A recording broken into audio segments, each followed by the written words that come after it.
Good morning అండి friends. సాయికి అయితే ఫీవర్ వచ్చింది ఫ్రెండ్స్. అసలు వాడికి ఏమైనా బాగాలేకపోతే ఏం దరిలేదండి. నార్మల్ టైంలోనే విసిగించుడు ఎక్కువ, అలాంటి ఫీవర్ వస్తే ఒకసారి చూడండి. ఇంక ఇది పరిస్థితి. నా వర్క్ కూడా ఏం నడవదండి. ఇంకా నాకు మైండ్ అంతా అప్సెట్ అవుతూ ఉంటుంది అనమాట. ఇంకా అటు వర్క్ అవ్వదు, వీడేమో చెప్పినట్టు వినడు. ఇది కాదు సాయి ఇదంటే అర్థం చేసుకునే స్టేజ్లో లేడు. రాత్రి నుంచి సతాయిస్తానే ఉన్నాడండి. హాస్పిటల్కి అయితే తీసుకెళ్ళి చూపించుకొని వచ్చాను. చెప్పేది అర్థం కాదండి. ఇంక వాడి మాత్రం వాడిది ఇంక అట్లా ఏడుస్తూ ఉంటాడు. నాకైతే నరకమేనండి. ఇదైతే ఏదో వాడిని చూడాలని బాధతో చెప్పట్లేదు, అంటే వాడికి బాగలేదు. ఒక తల్లిగా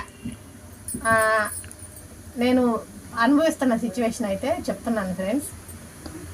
అది నైటీల మీద చున్నీలు వేసుకున్నంత మాత్రాన సంస్కారంగా ఉండి, వేసుకున్నంత మాత్రాన సంస్కారం కోల్పోయిన వాళ్ళు ఎవరండి? సిచ్యువేషన్ బట్టి ఒక్కోసారి చున్నీ లేకుండా కూడా ఉంటాము. ఇవాళ సోషల్ మీడియాలోకి వచ్చామని ప్రతి ఒక్కరు పెద్ద మనుషులు అయిపోయారు సలహాలు ఇవ్వడానికి.